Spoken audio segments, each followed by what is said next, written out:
লাগাই বড়ি দিত গেছো এখনো উঠিনি উঠলি না রুটি কিনে আনাই খাও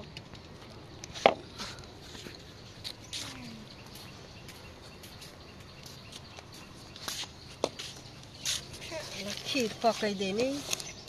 সুতিস কই এ না এটুকান তালে উঠে নাও চলো হাড়ি পাতে নিয়ে সব কলে ভিজায় রাখো পলিথিনগুলো কি ওই পাশে ফেলতে হবে ভাবি নাকি ওই পাশে আপনি পুরানো সময় ওখানে দেবো ওখানে থাকতে তা ওখানে থাক তাহলে তুমি হাড়ি পাতেগুলো সব না ভাবির ওই মাল সেটা শুধু ওখানে ভিজায় রেখে তুমি না করো ওই জায়গায় ওকে ভেজায় রাখলে আমি ধুয়ে নেবেন আরে ভাবি ধুয়ে নেবেন বলে তাহলে ভিজায় রেখে দাও কত আসছে তুমি এইগুলো সব নিচে নিয়ে চলো আর কলপাড়ে বসিয়ে করে দেবেন ওদের ট্যাপের পানি জোর নেই না এখানে বেশি ধুতাম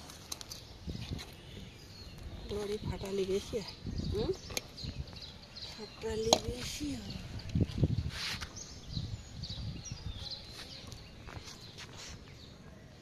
ওইগুলো সব দিয়ে পেয়ে গেছে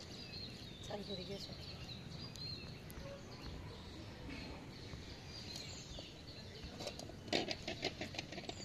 ওইদিকে কাপড়ে একটা ঝুলে গিয়ে ঝুলে থাকে লম্বা হয়ে গিয়ে